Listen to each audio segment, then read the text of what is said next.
Hey guys, Cajun Cardboard coming at you from the great state of Louisiana, here with mail day number 3. Like I always do, I like to kind of walk you through my vault as cards get uploaded. I call it a mail day, you can call it a vault day, you can call it whatever you want.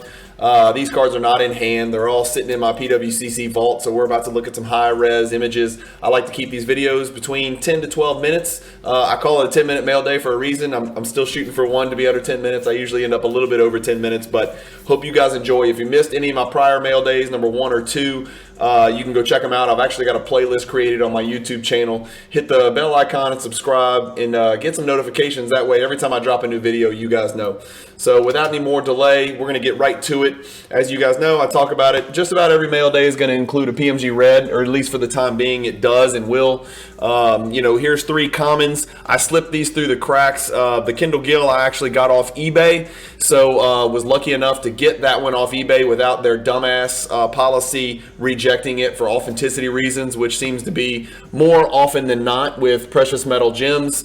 As you guys know, I have a video that came out where I acknowledge that eBay's authentication process is trash, and apparently it's about to get even worse. They're honestly going to be driving people off eBay because now they're going to start authenticating graded cards, which means it's going to take 2 to 3 days longer for you to get them. And they are going to lower the threshold to $250, which is a hell of a lot of cards. And so I don't know how you guys feel about some random dudes at CSG opening the package, messing around with your cards with their bare hands, and then repackaging them and then reshipping them. I'm not a big fan of that, especially with raw cards. I really don't see the purpose of it with slab cards. Maybe I'm crazy. Comment below if I'm nuts. But this Kendall Gill that you see on the screen right here is a raw card that I did buy off eBay. Happy to add it to my set. It is in a little bit beat up condition, but like I said, with this set, I don't care. I want the card to be slabbed authentic. Hopefully there's your eBay authenticity thingy or whatever with the whatever. Like that really means anything to me that some dude from CSG looked at my PMG red. I think they're going to get it wrong more than they get it right with certain cards. And honestly, I want the card. Let me be the one who takes the risk about whether the card has been freaking altered or not. So picked up the Kendall Gill raw. That's good. Picked up 2 more raw. This was I actually did a little video about this. It was a really good feel-good story. Again, not in the greatest condition. It's a PSA 4, PSA 3 or 4, whatever. If it goes in a PSA slab, that's 1 check off the box and 1 step closer to my set. The deal I did was with a really, really kind, really good dude. Over the phone through Instagram, and I picked up, he's a huge New York Knicks collector, so I picked up this Corey Childs. It's card number 11 out of 100. On most of these cards number 1 through 10 are green, and then 11 through 100 are red. So this would be the first red made, but some of the cards, believe it or not, don't follow that same sequential order. Like the greens are somewhere in the middle.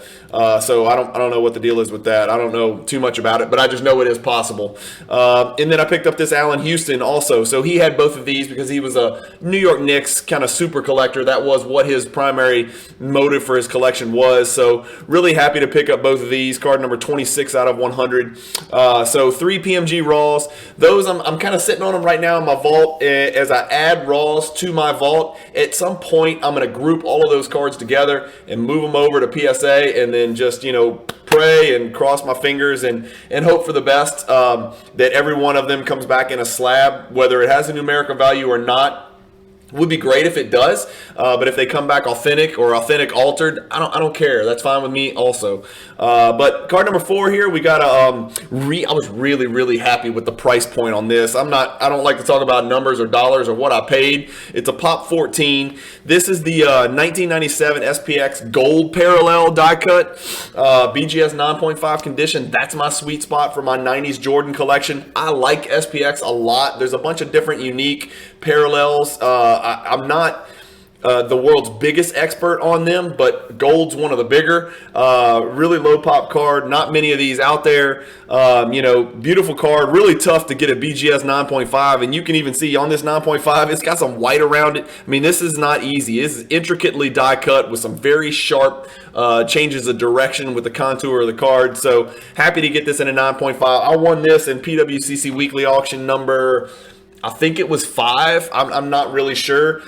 But from what I could see, I got it for about half of comps. And so, like I've been reiterating to you guys, on lower, I don't want to say this is a low-end card because it's not, but on cards under, $1,000, $1,200, there are deals to be had. There are not enough eyes on those auctions right now, and you can take advantage of that and get some really great deals. So I was happy to get this Jordan SPX Gold Parallel BGS 9.5 in that PWCC auction. So you know me, I'm a set collector. I'll probably try to find all the other parallels in gym condition and then put them in a picture on Instagram because that's what I like to do. And then lastly, like I said, I cover all ends of the spectrum for basketball card collecting. You can see anything from a 48 Bowman Mikan to a, ultra modern Kevin Porter Jr. RPA. But number 5 is not really a card at all. I just thought this was under comps. Well, I know it was under comps because the bids that I put in. I don't collect wax. Right now, I have 2 cases of National Treasure. That's the only sealed wax that I have. I have 2016 National Treasures basketball and 2018 National Treasures basketball. Those were strictly for investment purposes. I will never break those open. I am so glad those are in my vault instead of at my house. Like I said, I don't keep anything really of any value at my house because I just don't dig that. I want it to be safe, secure, air conditioned, temperature control, climate control, security guards, all that goes with the PWCC vault. So I don't collect a ton of wax. I just have those 2 cases, but I did just add this to the collection. Again, the concern with 92, 93 Fleer is whether the cards are going to be bricked together. This is Series 2, not an expensive box. One day I'll probably will click the button and have this shipped to my house and then get it 3 days later and then open it just because it's fun. It really wasn't expensive. In that 92 Series 2, you're looking for Jordans, right? You got your all NBA inserts. You got your all rookie teams here, so you could pick up the really cool Shaq.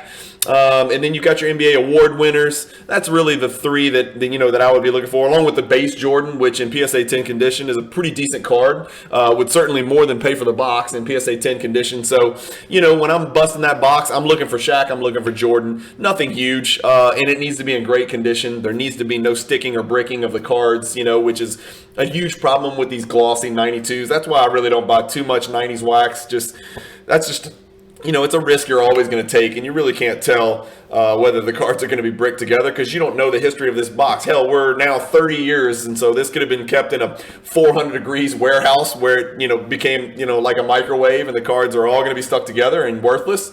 Or could it be perfect? I don't know. But it wasn't a very expensive, purchase. So happy to add that to my collection as well. I'm going to leave it sealed for now. But, on a rainy day, I may reach out and have that request sent to me at my house and open that. But anyway, okay, so I'm setting a record. That's 7 minutes and 58 seconds. That's pretty good for somebody like me who likes to talk fast and talk a lot. Thank you guys for watching. I really appreciate those of you who have subscribed. If you haven't subscribed, I've got a lot cooler, longer, more in-depth, detailed videos other than just these mail days. But I know these mail days appeal to some people. I like watching other people's mail days. I try to cut out the BS of opening a package and the suspense and all that crap. I do the same thing with my PSA grade reveals. When I get submissions back from PSA, I run them through so you guys can see as many cards as you can in a short time period because, it's not my job to be dramatic and slow roll and all that crap. Some of you guys like that. I'm sorry. I'm not the guy for you. I'm going to get my cards shown through and entertain you guys and show you some cool cards and just talk briefly about them because, I think that's what I like to watch, and so hopefully you guys like to watch these little tiny mail days. Anyway, thanks for watching, guys. Subscribe, comment, hit the bell icon for notifications. I appreciate those of you who have already done that. If not, please consider it. And always have an open line of communication. I'm easy to contact. Cajun Cardboard on Instagram, Facebook, and YouTube. I'm not going anywhere. I'm pretty straightforward and easy to deal with. If you guys ever see anything you want to make deals or get deals done, or you have something you think might interest me, I'm always looking to buy entire collections. That's something that I rarely talk about, but in the past I've bought entire collections, and I'm always looking for more. So if you guys are ever looking to move a big chunk of cards or something like that off of eBay, I'm always happy to look at it. Anyway, thanks again for watching. Keep collecting, stay positive in the hobby, and peace, fellas.